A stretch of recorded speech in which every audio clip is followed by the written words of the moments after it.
Hey, hi everyone. Welcome to my YouTube channel, Power BI Project. So, we are going to start a training for these series of videos will help you to fetch the data from different kind of sources, model the data, and also build relationships, and then working with DAX, and then using them in the visuals. So, stay tuned for more videos to come.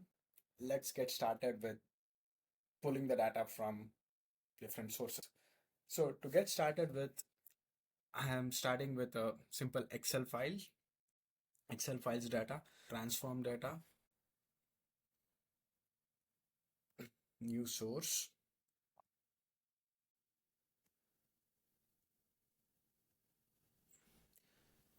We'll go with Excel workbooks right now or CSVs maybe. That's where I've saved my.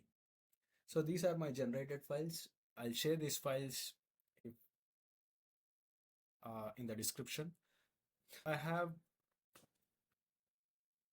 two dimension tables, customer data and product data, and I have a one fact table which is sales data. And also I have a date table which I'm not going to use, but we'll create the dates dynamically in Power BI. So I will pull in sales data first.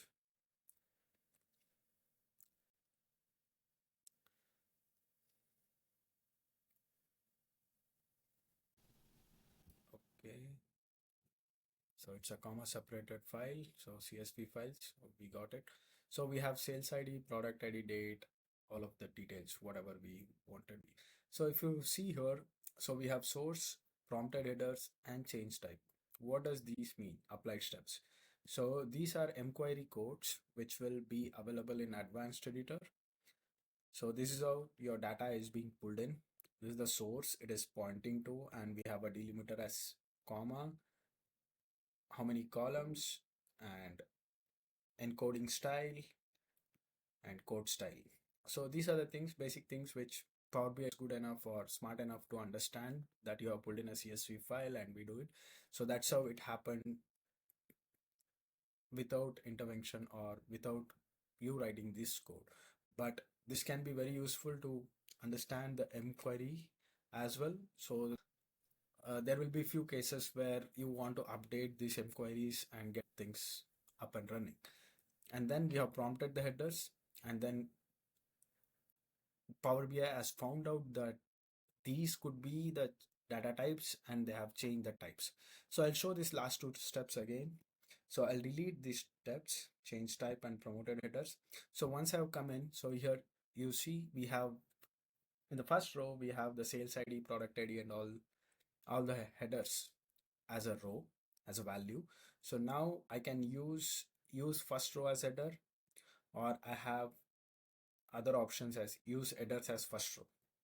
I can also bring this down column 1 to use it as a value, or I can reverse it back. So I'll just demoted the headers. I'll just remove that and say use first row as headers. So now, so once I clicked on use first row as header, so it changed the type also. If you see this, so it has found out that sales ID is of integer type, product ID is of integer type, date is of type date, sales amount as integer, and discount as a number. So discount as a number. So that's a decimal number. What so 1.2, what we are seeing here is a decimal number. And also you can go in here and change with respect to, if you desire to change, or if you know that it should not be the data type for that, you can go and change here. So that's all about pulling the first one. So now we'll pull our dimension tables. So I'll take customer and product. I'll take product first, and same things goes around. So it has prompted the headers and it has changed the types as an it's required. So now going back to extend CSV and pull in customer data. We have the customer data available here. Yes. Yes, right. So now I don't want to see this as customer data, product data. That's what my file was named as. I can't change my file name, but I can change my query names. So I can change here.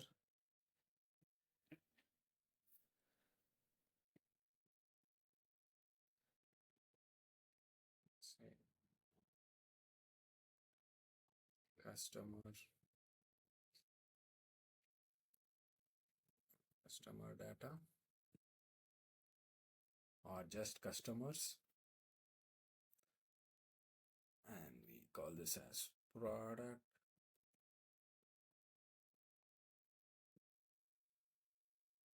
And we'll change the sales data to,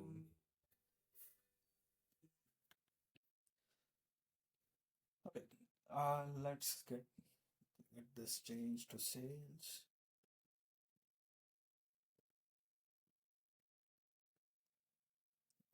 Yes.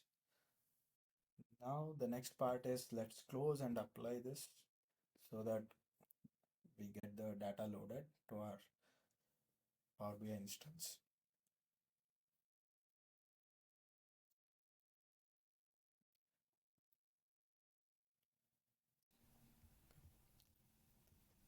Yes, we have our queries, tables available here. And now the next part is, we should have the relationships. So as I've turned on auto detect of relationships, so this has been detected, like we have a product ID is connected to product ID is connected to product ID, and customer ID is connected to customer ID. So now we want a date table. So date table, why we need a date table is to have a continuous date, because there could be sales on a particular day and we may not have sales on each day. So for those cases, we create a continuous date table which will have continuous dates. So we can get a table in two different ways. One is using DAX, calendar, and we have an inbuilt calendar function and calendar auto function. Calendar and calendar auto. So calendar function, you can let know this function your minimum and maximum date, that is your start date and the end date, from where to where you want to build the date table. Or you can use calendar auto, which will auto detect the dates available, the least date and the max date available in the entire data set, and it will create a table for that. So we'll go with this. So min of date, so sales date, max of sales date.